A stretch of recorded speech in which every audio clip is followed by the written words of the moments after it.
사도행전 6장 보겠습니다. 사도행전 6장 3절부터 10절까지 받도록 하겠습니다. 그러므로 형제들아 너희 가운데서 성령과 지혜로 충만하여 훌륭한 평판을 듣는 7 사람을 찾아서 택하여 이 일을 맡기고 우리는 계속해서 기도하는 일과 말씀의 사역에 전념하리라고 하더라. 그 말에 온 무리를 기쁘게 하니라.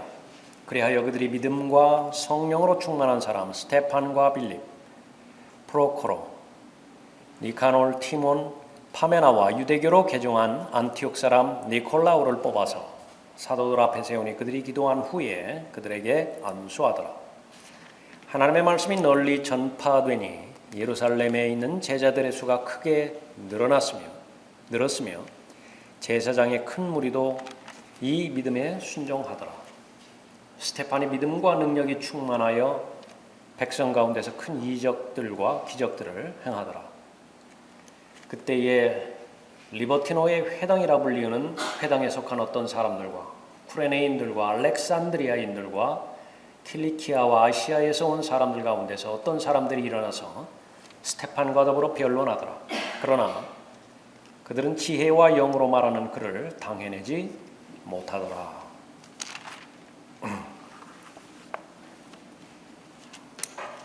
오해 설교의 제목은 풍성한 삶을 살기 위한 간구입니다.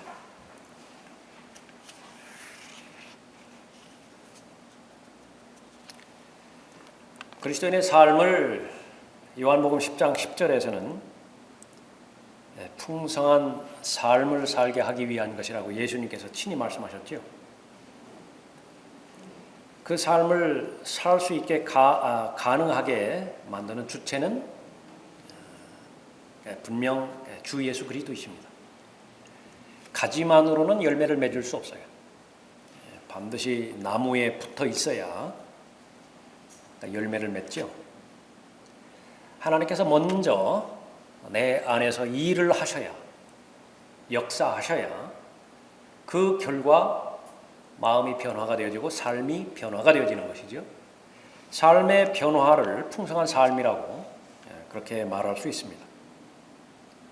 도둑이 오는 것은 도둑질하고 죽이고 멸망시키는 것입니다.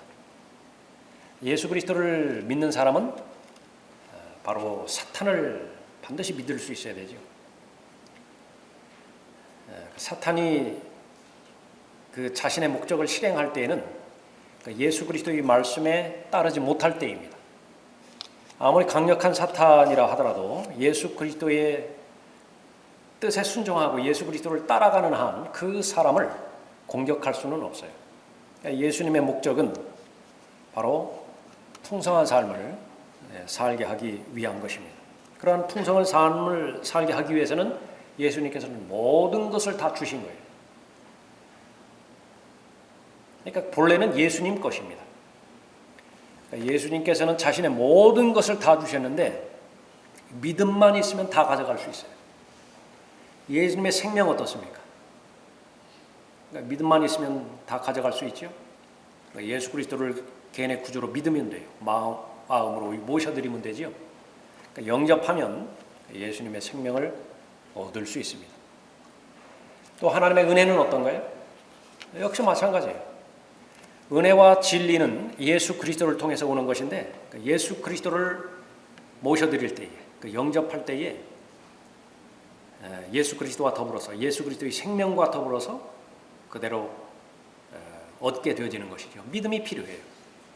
그런데 그 믿음을 방해하는 것이 바로 도둑질하는 것이고 죽이는 것이고 궁극적으로는 멸망시키려고 달려드는 마귀가 행하는 짓이죠. 그러니까 그것을 이길 수 있어야 됩니다.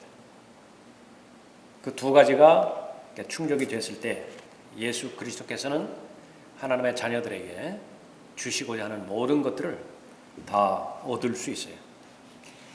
우리가 하나님의 말씀을 이제 점차적으로 잘 알아가면서 원하는 것과 필요한 것을 이제 구분하기 시작하죠.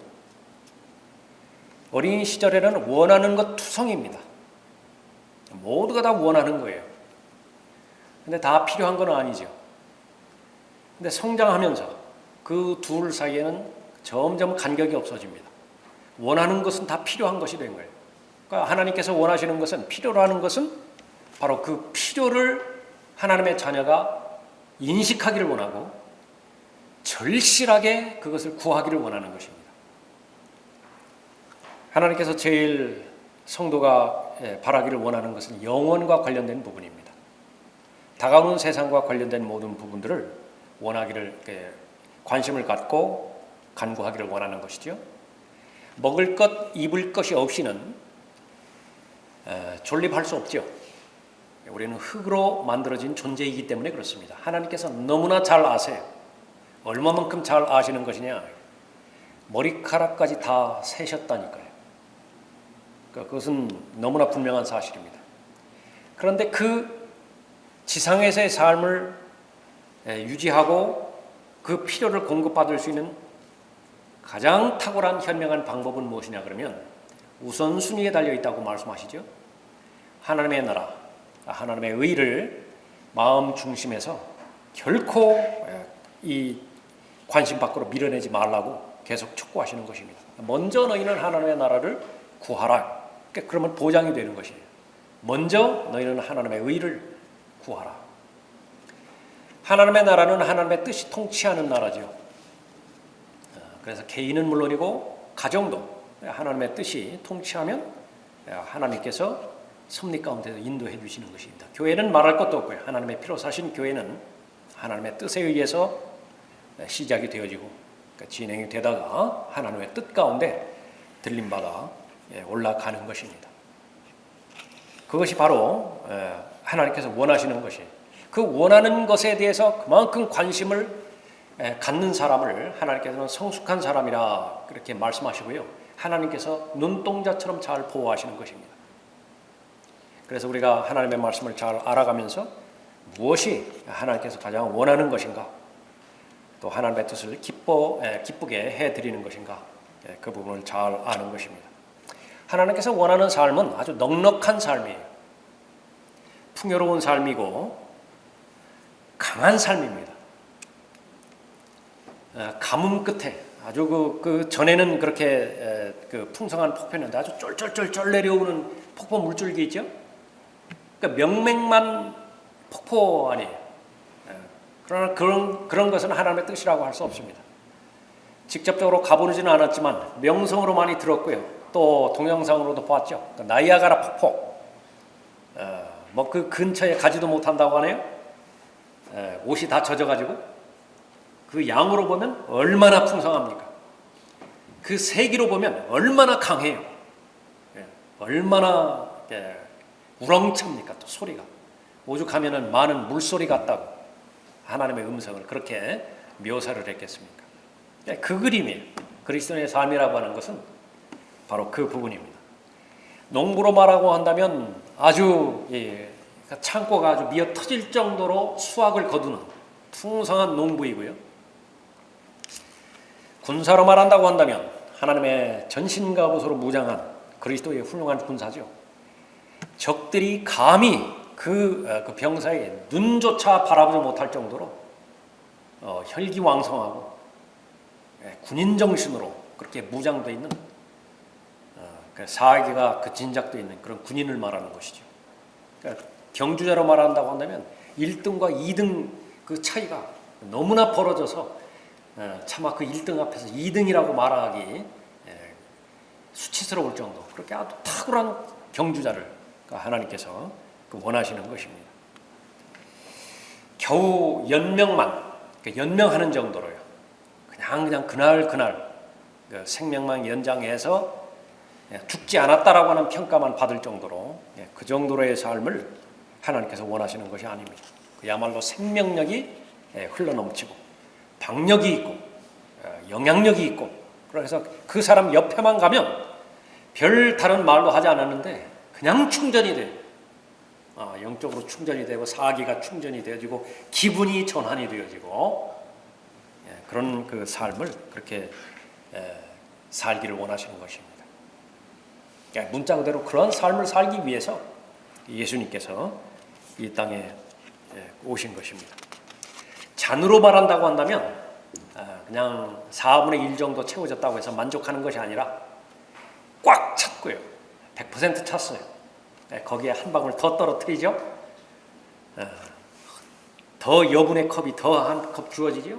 넘치는 것입니다.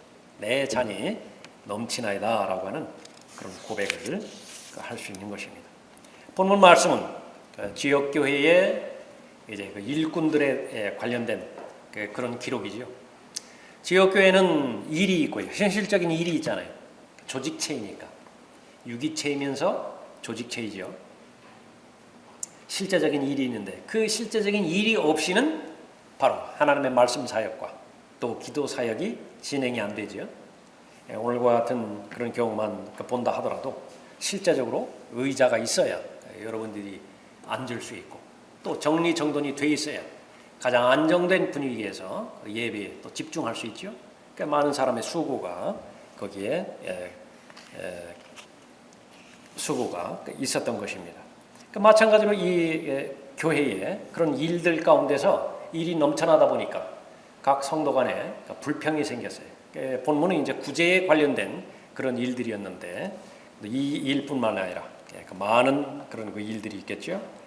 하나님께서 지혜를 주셔서 이제 결정을 해야 되는 것인데 바로 이제 돕는 일꾼들을 그렇게 택하는 그 부분입니다.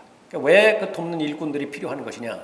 본질적 사역인 이 말씀과 기도에 전념하는 그런 그 사역을 가능하게 하기 위해서인 것이죠. 목자가, 그 설교자가 설교 준비에 집중하고 또 교회에 필요한 모든 부분들, 성도 개개인 한 사람 한 사람 필요 포함해서 그 부분들을 마음껏 기도할 수 있는 것은 모든 그 성도들의 애씀, 수고, 헌신이 있었기 때문에 가능한 것이에요. 만약에 그 부분이 아니었다고 한다면 그 목자가, 설교자가 그 모든 부분들을 다 감당해야 되는 것입니다. 그러면 본질을 잃어버리게 되는 것이죠. 이 교회는 그렇게 해서 이제 계속해서 기도하는 일과 말씀의 사역에 전념하리라고 하는 그런 목적을 가지고 하나님의 사람들을 선택하기 시작합니다. 그런데 하나님께서 설교자에게, 목자에게 말씀을 맡겨주신 목적은 뭐냐면 그것을 다 골고루 배분하라는 목적이죠. 그래서 아주 수준이 똑같아져야 돼요. 성경 지식에 있어서 목사의 수준이나 성도의 수준이나 똑같아져야 되는 것입니다. 다만 순서적인 시간적인 차이만 있을 뿐이에요. 먼저 목사가 알지요. 그 다음에는 성도들이 다 안다고요. 목사는 알고 있는데 성도가 그 부분에 대해서 부분적으로만 알고 있다. 1차적으로는 목사 책임이에요. 전달해 주는 데 있어서 신실하지 못했습니다. 바울이 가지고 있던 지식을 바울의 소임은 그대로 디모데에게 다 물려줘야 돼요. 다 전수해 줘야 돼요. 디모데 역시 마찬가지입니다. 그 말씀을 맡은 하나님의 청지기로서 신실한 사람들에게 그대로 다 전달을 해야 되지요. 다른 사람들에게 그대로 계속해서 그 진리는 중단 없이 계속 전달이 되어야 되는 것입니다. 그것이 하나님의 사역의 본질이에요. 그래서 말씀 사역에 전념을 하고 기도 사역에 그 전념을 하는 그 이유는, 그 목적은 모든 성도들이 다 함께 말씀의 사람이 되어야 되고 기도의 사람이 되어야 되는 것이죠. 그래서 이 본문 말씀을 통해서 하나님께서 필요로 하는 사람들이 있습니다. 이 사람들은 그야말로 넘치는 사람들이에요. 내 잔이 넘치나이다. 과연 무엇이 넘치는 것이냐? 초신자 때에 넘쳤으면 좋겠다라고 하는 잔에 들은 내용들이 있었겠죠. 점점 성숙하면서 하나님의 마음을 가진 사람으로서, 예수 그리스도의 마음과 생각을 가진 사람으로서 예수님께서 그것이 좀 넘쳤으면 좋겠다. 그러면 풍성한 삶을 사는 것이지요.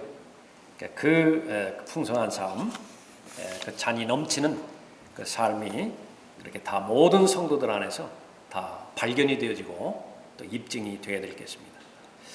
특별히 그 스테반의 이 간증을 통해서 또 기록을 통해서 어떠한 삶이 풍성한 삶인 것인가, 충만한 삶인가, 이 충만한 삶을 내가 원하기 위해서 다른 어떤 기도 제목보다도 이 제목을 내가 먼저 간구해야 되겠다라고 잘 정립하는 그런 시간이 되었으면 좋겠습니다.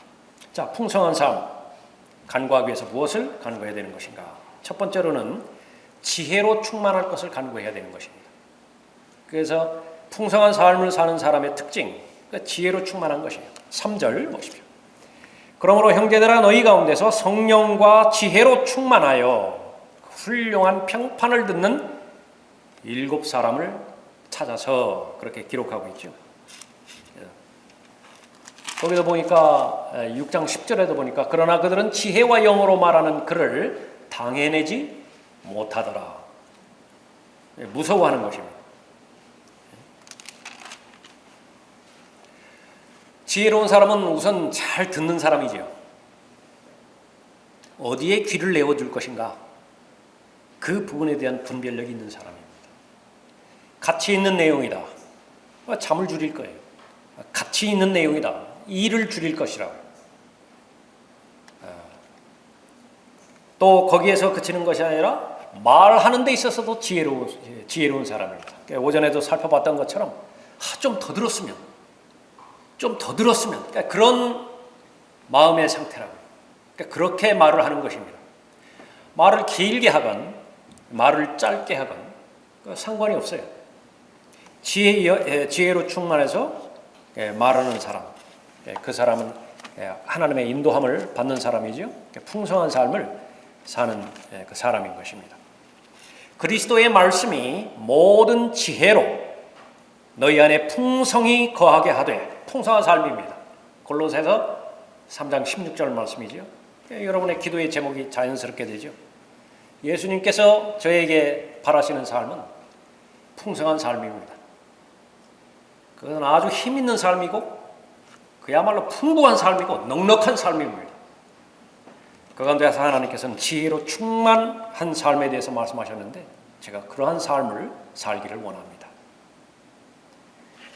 시와 찬송과 영적인 노래로 서로 가르치고 권면하며 너희 마음속에서 은혜로 주께 노래하고 또 말에 있어서나 행실에 있어서나 무엇을 하든지 모든 것을 주 예수의 이름으로 하고 그를 통하여 하나님 곧 아버지께 감사를 드리라. 영적인 선순환 아주 아름답게 잘 기록하고 있습니다. 말씀이 모든 지혜로 성도 안에 풍성하게 거하게 되어지면 거기에는 하나님께서 주시는 화평과 즐거움과 기쁨이 있어요. 마음의 변화가 있는 것입니다. 자연스럽게 하나님께서 부어주시는 은혜에 대해서 감사하고요. 또 자연스럽게 그 사람의 행실이 성령 하나님께서 통제되어지는 그런 열매 맺는 삶을 살게 되는 것입니다. 말에 있어서도 그렇고 행실에 있어서도 그렇고 무엇을 하든지 자기중심적이 되지 않는다고 보장해 주시는 것입니다. 다 주 예수 그리스도께서 해 주셨다고 그렇게 말씀드리는 것입니다. 간증 아니겠어요? 그러니까 이 일은 예수 그리스도께서 행해 주셨다고. 이보다 더 넉넉하고 또 바라는 삶이 어디 있겠습니까? 지혜로 충만하면 가능한 것입니다. 성령 충만을 지속하기 위해서는 말씀으로 충만하면 됩니다.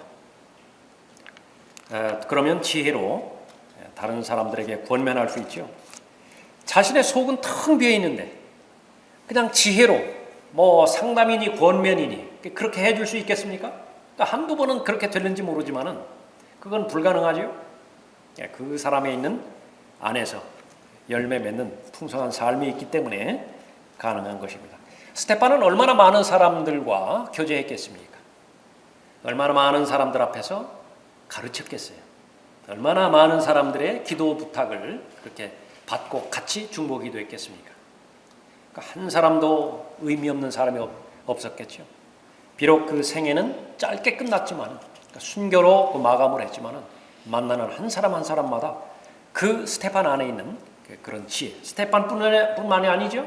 여기 선택받은 모든 사람들은 다 그 지혜를 그렇게 공유했을 것입니다. 자신의 생각과 자신의 경험만을 내세우지 않고 또 하나님의 말씀으로 교제하고 또 하나님의 은혜의 능력에 따라서 각 사람에게 좋은 영향력을 끼치는 사람입니다. 풍성한 삶, 예수 그리스도께서 원하시는 삶입니다. 무엇을 간구해야 되는 것인가? 내게 풍성한 삶을 살게 해 주실 수 있도록 하나님께서 간구하는 것인데, 두 번째로 믿음으로 충만해지도록 간구하는 것입니다. 5절 보십시오. 그 말이 온 무리를 기쁘게 하니라. 그리하여 그들이 믿음과 성령으로 충만한 사람, 지혜로 충만한 사람이고 그 다음으로 믿음으로 충만한 사람이라 그렇게 언급하고 있죠. 그리스도인의 삶은 믿음으로 시작되죠. 믿음으로 진행됩니다. 로마서 1장 16절에서는 내가 그리스도의 복음을 부끄러워하지 아니하노니 이는 이 복음이 믿는 모든 사람을 구원에 이르게 하는 하나님의 능력이 됨이라. 첫 출발이에요. 하나님의 생명을 얻는 것인데, 그것은 종교 행위를 열심히 해서 얻는 것이 아니라, 선한 행위를 열심히 해서 얻는 것이 아니라 바로 복음을 받아들일 때에 하나님의 생명을 얻게 되는 것이죠. 하나님의 능력이에요. 이 복음 안에는 믿음에서 믿음에 이르게 하는 하나님의 의가 계시되었으니 기록된 바 의인은 믿음으로 말미암아 살리라 함과 같으니라.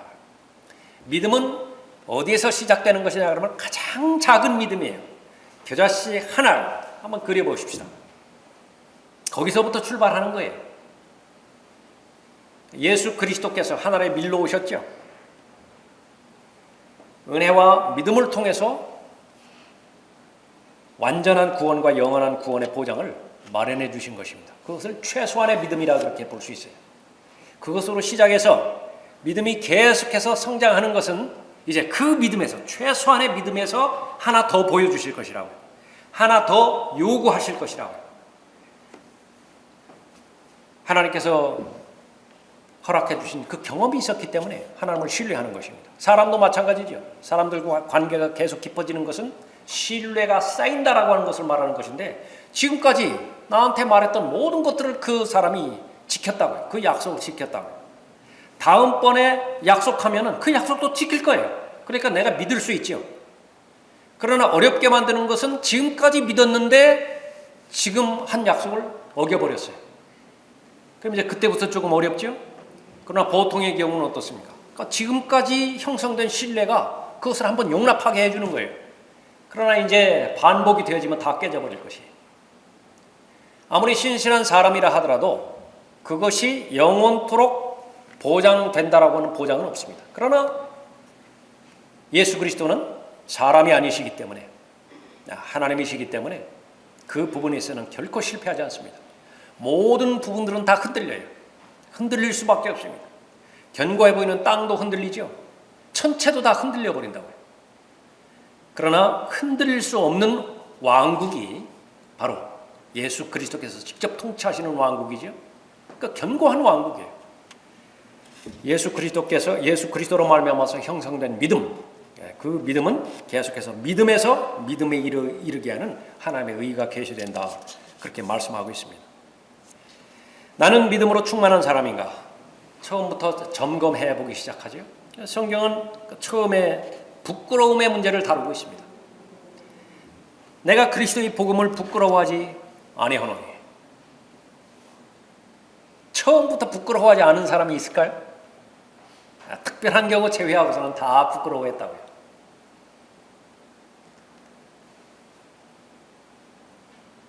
나이가 들어서, 철이 들어서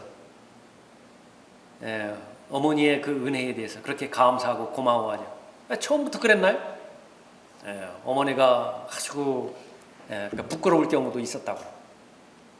그러나 이제 어머니의 사랑과 어머니의 희생, 또 어머니의 자애로움, 그런 것을 이제 알면 알수록 하나라도 더 해드리지 못해서 그렇게 아쉬워하는 것이죠.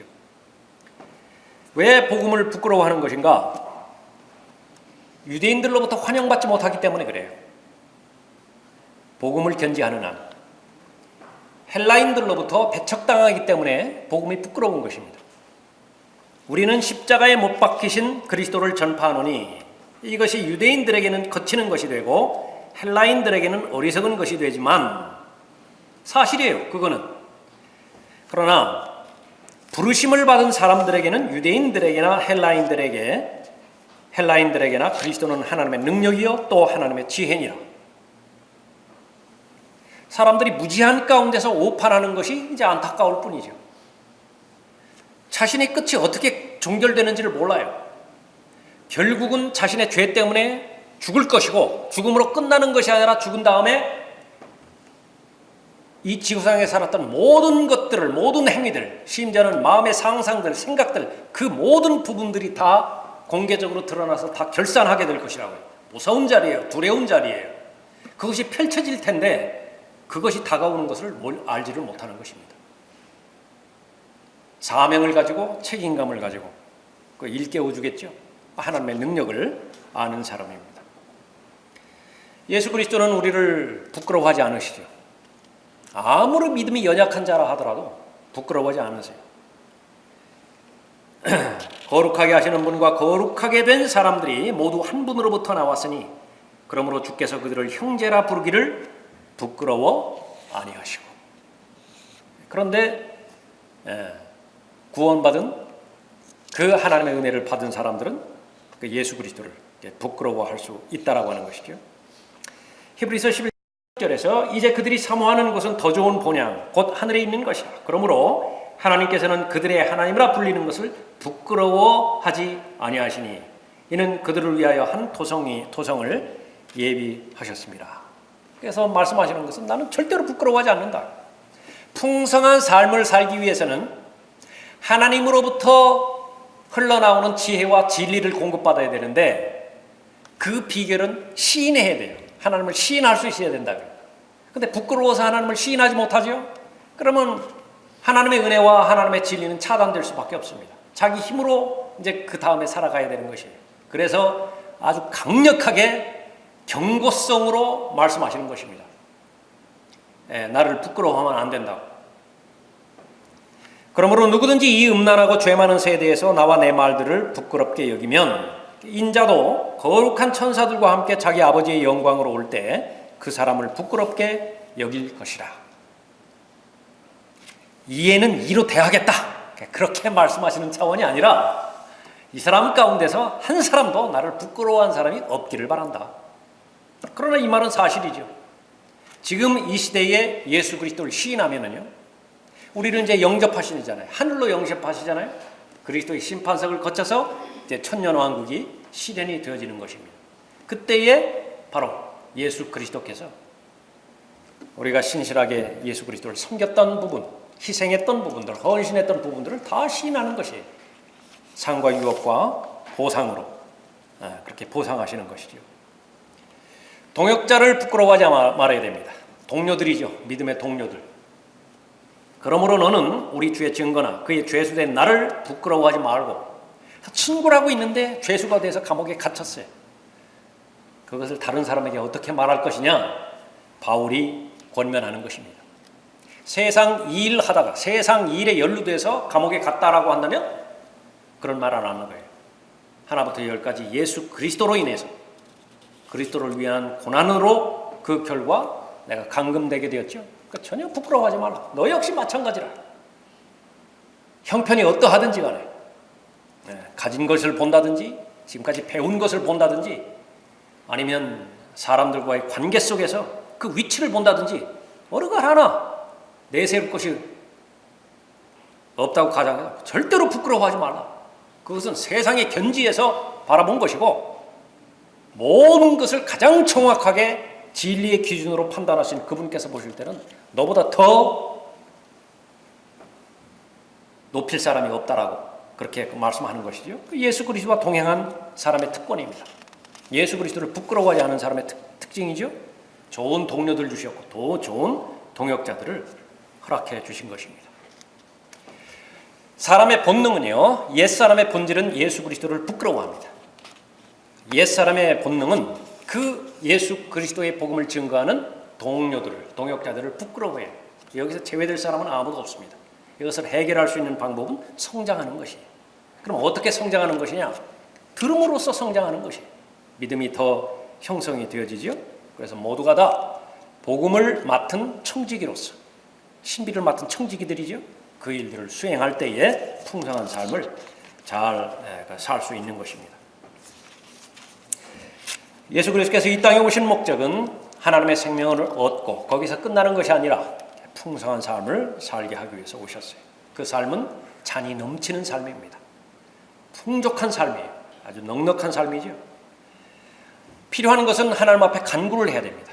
하나님으로부터 필요를 공급받아야 되는데 하나님께서는 명령하셨어요. 계명으로 주셨어요. 기도하라고, 간구하라고. 그래서 이 지상에서 사는 동안에 하나님의 은혜와 하나님의 능력을 얻을 수 있는 방법, 하나님의 필요를 얻을 수 있는 방법은 기도하면 돼요. 마귀가 공격하는 것은 그 기도를 하지 못하게 만드는 것이죠. 그러니까 무한대의 물이 이미 그 수조 탱크에 저장이 되어 있다 하더라도 꼭지를 틀지 않으면 안 나와요. 그러나 꼭지를 트는 순간에 무한대로 쏟아져 나오는 것입니다. 그 꼭지를 틀지 못하도록 방해하는 것이 기도하지 못하게 만드는 것이죠. 누가 기도하지 못하는 것이에요? 그러니까 믿지 못하는 사람이죠. 믿음이 없는 사람인 것입니다. 세 번째로 은혜로 충만했습니다. 8절 보십시오.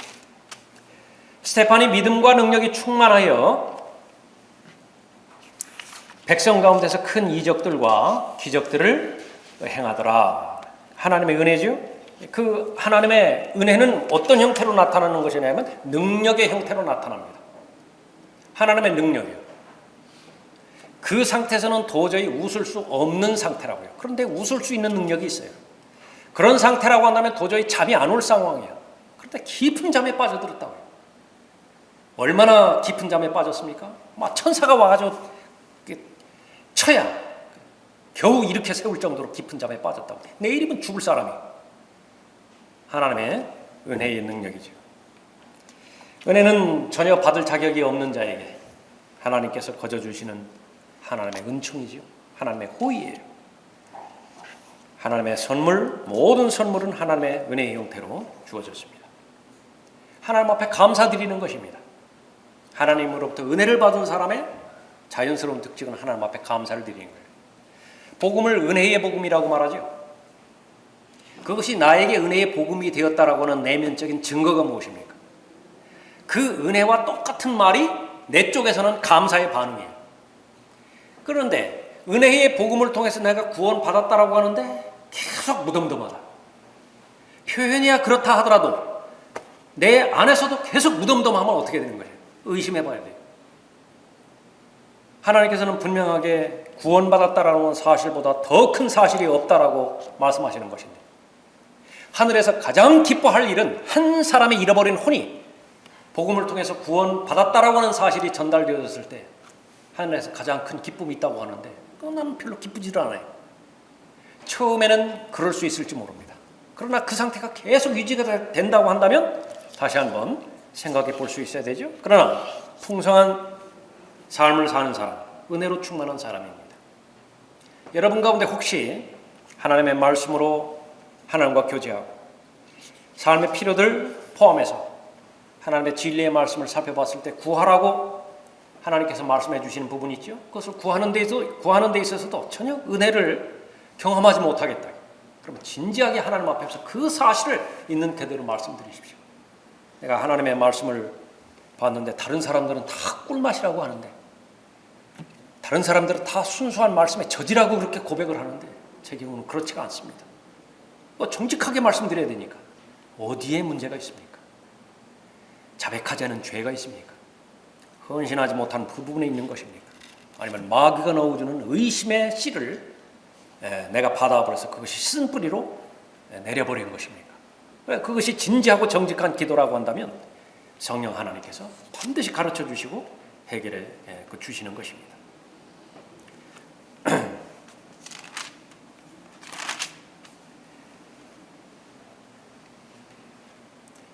6장 15절에 보면 공회에 앉은 그 모든 사람이 그를 주시하여 보니 그의 얼굴이 천사의 얼굴과 같더라.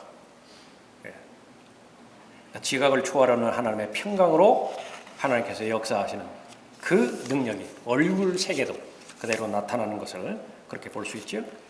마지막으로 성령 이 풍성한 삶을 살기 위해서는요, 그 사람이 그 그 은혜로 충만한 것과 동일한 그 말로 능력으로 충만했다라고 그렇게 그 8절에서 언급하고 있죠.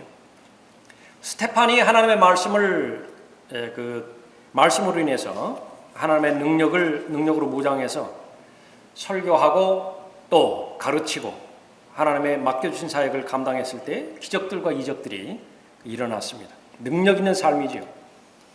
실제로 기도 응답은 기적의 삶이에요. 말씀의 삶도 기적의 삶입니다. 성령께서 역사하시는 삶이기 때문에 그렇죠. 성령을 배제시킨 상태에서 내 능력으로 일어나는 모든 일들은 그런 자연스러운 일들이죠. 평이한 일들이에요. 라오디케아 시대의 마지막 시대 때 모든 것들이 다 구비되어 있습니다. 모든 환경들과 여건들이 다 구비되어 있어요. 모든 것을 다 할 수 있습니다. 무엇 가지고요? 돈 가지고. 돈 가지고 못하는 일이 있나요? 다 할 수 있어요. 다 할 수 있어요. 경배까지 돈 가지고 다 드릴 수 있다. 거기에 성령이 없죠. 성령의 역사하심이 없다고요. 그러니까 그것만 배제된 상태에서 일어날 수 있는, 계획하고 목표할 수 있는 모든 일들이 다 일어나고 있다. 근데 그 본인들은 모른다고요. 그것은 성령의 열매도 아니고 예수 그리스도께서 말씀하신 요한복음 10장 10절에서 언급하는 풍성한 삶도 아니에요. 자화자찬하는 것입니다. 자기들끼리 그냥 즐기는 것이에요. 그것을 종교라고 언급하고 있는 것이죠. 진정한 의미에서 나는 성령 하나님의 역사하심을 경험하고 있는 것입니다. 그리스도인은 성령 하나님께서 내주하고 계시는 사람이에요. 내 안에 성령 하나님께서 계신다고. 성령 하나님께서 움직이시기 위해서는, 역사하기 위해서는 성령을 기쁘시게 해드릴 수 있어야 되는데 지혜로 충만하고 말씀으로 충만하면 돼요. 말씀의 사람이 되고 기도의 사람이 된다고 한다면 에베소서 5장 18절에 기록된 것처럼 성령으로 충만해지게 되는 것입니다. 내가 거룩하니 너희도 거룩하라. 그 조건을 형성할 수 있다고 한다면 그 사람의 믿음의 분량이 얼마가 되든지 간에 충만하게 채우시는 것입니다. 성령께서 충만하게 채우시는 것입니다. 말씀으로 충만하게 채우실 것이고 지혜로 충만하게 채우실 것이고 능력으로 충만하게 채우실 것입니다. 그 결과 자신의 인격적으로 열매를 맺고 삶의 형태를 통해서 열매를 맺을 것이, 성령의 아름다운 열매를 맺을 것입니다. 왜 성령께서 알려주시는 죄를 자백해야 되는 것인가? 이것이 첫 출발이기 때문에 그래요. 이 부분에 대해서 게을리해버리면, 분명히 알려졌는데도 이 부분을 게을리해버리면 그 다음에는 진전이 없어요. 얼마나 시간을 내고 얼마나 또 비용을 들이고 그래서 그 좋은 모임에 참여를 했어요. 오늘과 같은 모임 포함해가지고 그렇게 했잖아요. 근데 그 사소한 그 죄에 연루되어서 분명히 그것은 성령께서 원하시는 일도 아니에요. 사람들과의 관계를 그런 식으로 맺으라고 성령께서 말씀하신 적이 없어요. 그럼에도 불구하고 그 육신의 문제 처리하지 못해가지고 그 육신이 충동질을 하는 대로 그대로 반응해버렸다. 아무것도 이루어지지 않는 것이에요. 그러니까 다른 사람들은 다 그 넉넉하게 다 받아가는 것인데, 그러니까 본인은 빈털터리로 그냥 가는 거야. 쫄쫄 굶어가면서 그냥 가는 것이에요. 불그락푸르락 하면서 갈 수밖에 없다고. 그 얼마나 안타까운 일이고 그 얼마나 어리석은 짓이겠어요. 예수님께서 이 땅에 오신 목적은 생명을 얻고 풍성하게 얻게 하기 위해서 오신 것이죠. 주시기 위해서 계속 요구하시는 것입니다. 나중에서야 알아요. 왜 오라고 하는지. 수고하고 무거운 짐진 자라 다 내게로 오라. 처음에는 얼마나 거부감이 들어요. 얼마나 의심해요. 무엇 때문에 부르느냐고. 그 부름에 혹시 내가 반응한다면 내가 세운 인생 계획은 어떻게 되는 것이냐고. 그 조바심 치면서 최소한의 믿음으로 그걸 가죠. 안 갔더라면 어떻게 할 뻔했게요. 부르셨을 때 안 갔으면. 그렇게 부르신 다음에는 왜 그렇게 몸을 달라고 말씀하시는 거예요? 헌신하라. 시간을 달라고. 왜 달라고 하시는 것입니까? 30배로 채울 목적이라고요. 그러니까 60배로 채워서 줘야 되는데 그릇을 가지고 오지 않으면 채워서 주실 방법이 없다고요. 믿을 수 있어야 되죠. 하나님을 신뢰할 수 있어야 되는 것입니다. 여러분의 작은 그런 믿음으로 말미암는 경험들, 그것은 아주 소중한 자산들이에요. 그것을 늘 기억하고 언제 어디서든지 하나님께서 여러분의 삶 가운데서 충만한 삶을 그렇게 살기를 원하신다고 구체적으로 그 영역에서 보여주실 때 의심하지 말고 지금까지 넉넉하게 넘치도록 채우셨던 그분의 은혜의 경험을 토대로 해서 믿음으로 드리는 거예요. 틀림없이 하나님께서는 하나님의 은혜로 더 많이 채우실 것이고 더 풍성한 능력으로 여러분을 갖추게 해주실 것입니다. 명맥만 유지되지는 물만 쫄쫄쫄쫄 내려오는 명목상의 폭포가 아니라 그야말로 넉넉하고 우렁찬 물소리로 그렇게 하면서 아무리 갖다 써도 여전히 풍부한 그 수자원이 그렇게 보급되어지고 보장되어지는 그런 강성한 그리스도의 삶을 살기를 원하시는 것입니다.